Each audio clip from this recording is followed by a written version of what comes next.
अस्सलाम वालेकुम नाजरीन, आपका मेज़बान तैयब गोंदल आपकी खिदमत में हाजिर है और आपको बताएं कि आज बात करेंगे परवेज़ मुशर्रफ की सज़ा से मुतल्लिक़ अपीलों को समात जो है वो होनी थी और समात हुई है और 21 नवंबर तक जो है वो ये केस मुलतवी कर दिया गया है। इस्लामाबाद सुप्रीम कोर्ट ने साबिक़ सदर परवेज़ मुशर्रफ की सज़ा से मुतल्लिक़ अपीलों को समात के लिए मंजूर करते हुए केस की आइंदा समात 21 नवंबर 2023 तक के लिए मुलतवी कर दी है। आपको बताएं कि chief justice of Pakistan justice Qazi Faez Isa की सरबराही में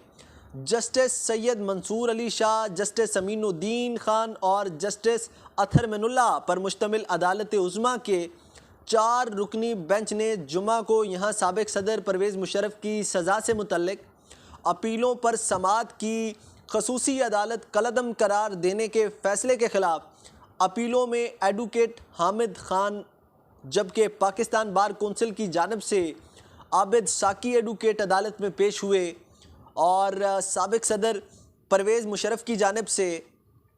वकील सुलेमान सफदर अदालत में पेश हुए, जबकि Sindh high court bar association की नुमाइंदगी रशीद रिजवी ने की। समात के मौका पर चीफ जस्टिस ऑफ पाकिस्तान काजी फ़ाइज़ ईसा ने अपने रिमार्क्स में कहा कि जो है वो उन्होंने कहा कि अच्छा है कि तमाम वकला मौजूद हैं।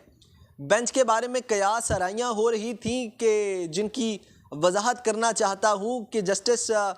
जिनकी वजाहत करना चाहता हूँ, बेंच तब्दील करने के हक़ में नहीं हूँ। ये जी कहना था चीफ जस्टिस साहब का। चीफ जस्टिस ने कहा कि सैयद मंसूर अली शाह को इसलिए बेंच में शामिल किया गया है क्योंकि वो माजी में ये मुकदमा सुन चुके हैं। इन्होंने मज़ीद कहा कि समझ नहीं आ रहा 2019 के मुकदमात आज तक मुकर्रर क्यों नहीं हुए। बाद अज़ां पाकिस्तान सुप्रीम कोर्ट ने साबिक़ सदर परवेज़ मुशर्रफ की सज़ा से मुतल्लिक़ मुत्तफ़िरक अपीलें जो है वो समात के लिए मंजूर करते हुए साबिक़ सदर परवेज़ मुशर्रफ के अलावा दीगर तमाम फ़रीक़ैन को नोटिस जारी कर दिए हैं और केस की मज़ीद समात 21 नवंबर तक के लिए मुलतवी कर दी है। ये अहवाल था आज परवेज़ मुशर्रफ साहब के केस में, जो कि सुप्रीम कोर्ट में जो है वो ज़ेरे बहस ज़ेरे गौर रहा और जो है वो इस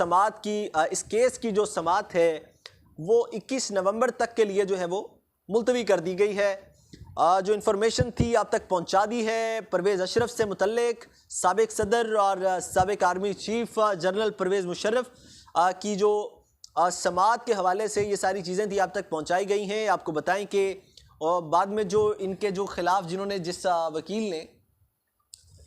सुप्रीम कोर्ट में ये केस फाइल कर रखा है, उन्होंने बाद में प्रेस टॉक भी किया। बाकायदा तौर पर बड़ी वजाहत से उनसे पूछा गया कि आप इस केस से क्या निकालना चाहते हैं कि ये जो केस है अब क्योंकि जो जिनके ख़िलाफ़ आप केस कर रहे हैं वो तो जो है वो रहलत फरमा गए हैं, दुनिया से रुखसत हो गए हैं, अल्लाह की बारगाह में चले गए हैं, इंतकाल कर चुके हैं परवेज़ मुशर्रफ साहब,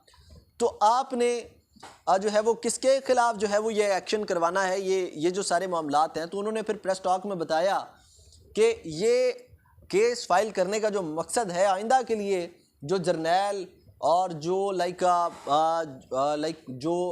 जर्नैल आते हैं और वो इस तरीके से काम करते हैं और फिर आवाम के लिए मुश्किलात पैदा करते हैं, उनके लिए ये काम किए जा रहे हैं। तो ये वकील साहब का जो है वो मौक़िफ़ था, ऑन द रिकॉर्ड है। वकील साहब की प्रेस कॉन्फ्रेंस का छोटा सा टुकड़ा आगे जो है वो हम इसके शामिल कर देते हैं ताकि कोई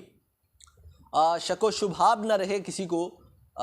तो अब तक के लिए इतना ही। मज़ीद जो है वो आपको अपडेट करते रहेंगे, हमारे साथ रहिएगा।